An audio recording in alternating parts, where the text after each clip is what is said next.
السلام علیکم، کیسے وعلیکم ہیں آپ لوگ؟ السلام ورحمۃ اللہ میرے کو وبرکاتہ۔ پوچھنا تھا کہ نماز میں اکثر میں وسوسوں کا کبھی کبھی بہت ہی بری طریقے سے شکار ہو جاتی ہوں، بہت ہی بری طریقے سے شکار ہو جاتی ہوں۔ کبھی کبھی جو ہم جنرل لائف میں جو سچویشنز فیس کرتے ہیں نا، تو وہ سچویشنز میرے مائنڈ میں کراس کرتے ہیں نماز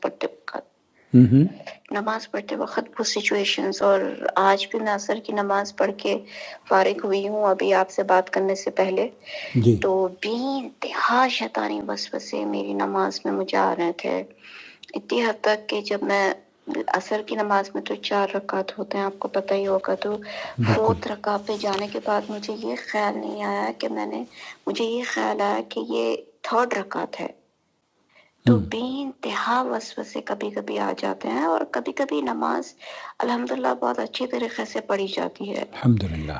تو اس کے لیے آپ کوئی پاورفل دعا بتا سکتے کیا یہ وسوسوں کی شکار سے بچنے کے لیے؟ بالکل بالکل، نحمدہ و نصلی علی رسولہ الکریم، اما بعد۔ وسوسوں کا نماز میں آنا، یہ دیکھیے نماز ایک ایسی عبادت ہے جو نبی کریم صلی اللہ علیہ وسلم کے سنت کے مطابق اسے ادا کرتا ہے، خشوع و خضوع حاصل ہوتا ہے، اور اللہ کی خوشنودی اور دل کو بہت راحت اور سکون ملتا ہے۔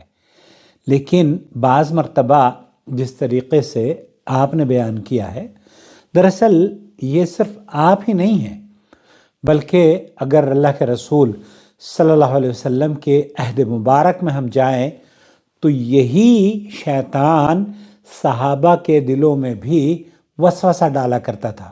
وہ صحابی جن کے درمیان نبی کریم صلی اللہ علیہ وسلم خود تشریف فرما ہے، وحی کا نزول ہو رہا ہے، اصلاح کے لیے، تربیت کے لیے وحی اور نبی کریم صلی اللہ علیہ وسلم موجود ہیں، لیکن اس کے باوجود صحابی جب نمازیں پڑھتے ہیں تو وہ یہ شک اور شبہ اور وساوس کو لے کر اس کی شکایت کرنے کے لیے نبی کریم صلی اللہ علیہ وسلم کے پاس حاضر ہوتے ہیں۔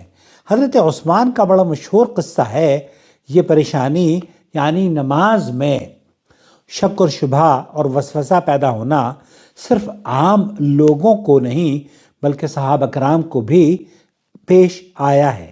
حضرت عثمان رضی اللہ تعالیٰ عنہ بیان کرتے ہیں کہ نبی کریم صلی اللہ علیہ وسلم کے پاس وہ شکایت لے کر گئے کہ ان کی نماز اور تلاوت کے درمیان شیطان حائل ہو جاتا ہے۔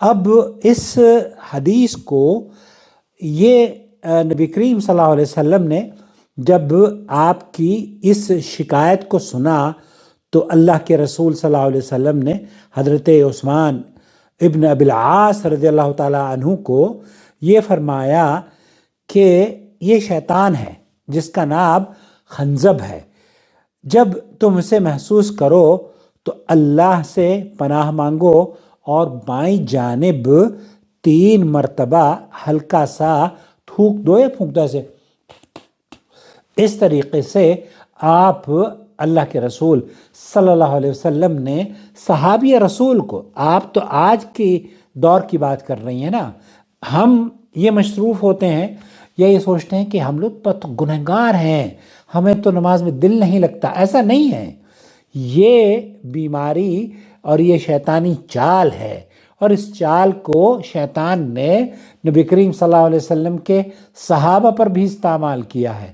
جو دوا یا جو علاج اللہ کے رسول صلی اللہ علیہ وسلم نے صحابہ کو بتایا وہ یہ ہے کہ آپ 3 مرتبہ رکوع میں ہوں، سجود میں ہوں، قیام میں ہوں یا تشہد میں بیٹھے ہوں، اس طریقے سے آپ 3 مرتبہ یہ پھونک مار دیں، یہ شیطان ہے۔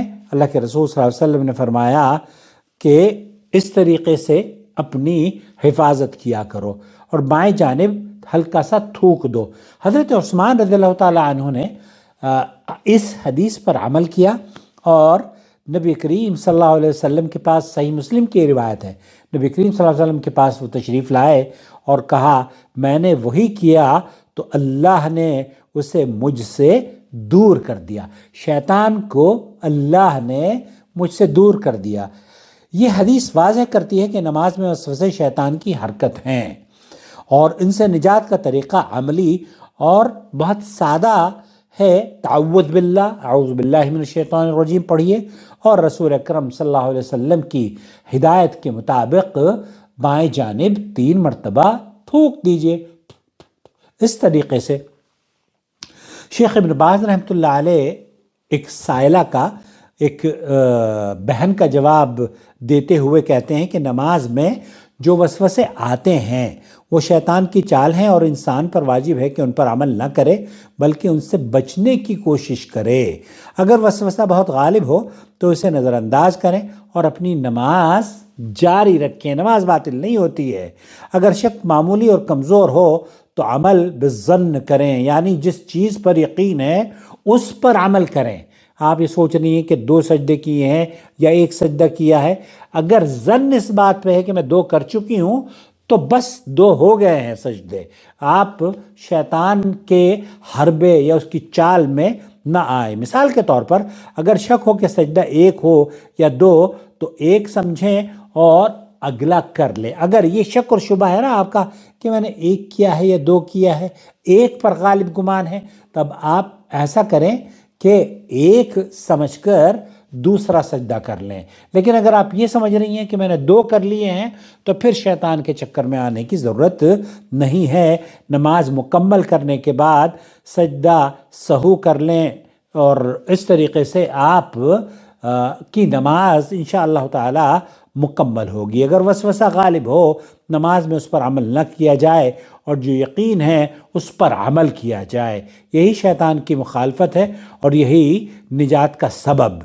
وسوسے کو رد کیسے کریں؟ اگر شدید وسوسہ آئے تو اسے نظر انداز کریں اور نماز جاری رکھیں اور اعوذ باللہ من الشیطان الرجیم پڑھیں۔ وسوسہ محسوس ہونے پر دل میں یا ہلکی آواز میں اعوذ باللہ من الشیطان الرجیم پڑھیں اور شک ہونے پر یقین کے مطابق عمل کریں۔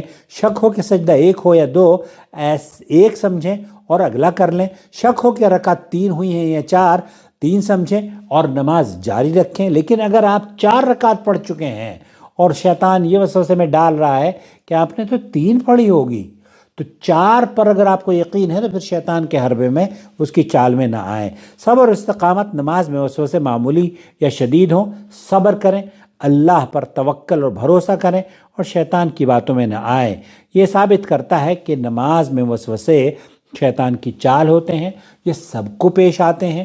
آپ کو جس طریقے سے پیش آئے ہیں صحابہ کو بھی ویسے ہی پیش آیا کرتے تھے، اور جو صحابہ نے عمل کیا اسی طرح سے ہمیں بھی عمل کرنا چاہیے۔ براہ کرم چینل کو دیکھ لیجئے، چینل کو روزانہ دیکھا کریں اور اس ویڈیو کو اپنے حلقے میں شیئر کریں تاکہ لوگوں کی نمازیں درست ہو جائیں۔ والسلام علیکم ورحمۃ اللہ وبرکاتہ۔ اور اگر آپ ہمارے چینل کو جوائن ممبرشپ کے ذریعے سپورٹ کرنا چاہتے ہیں، ہمیں آپ کی سپورٹ کی ضرورت ہے، please join us, support us. Thank you so much.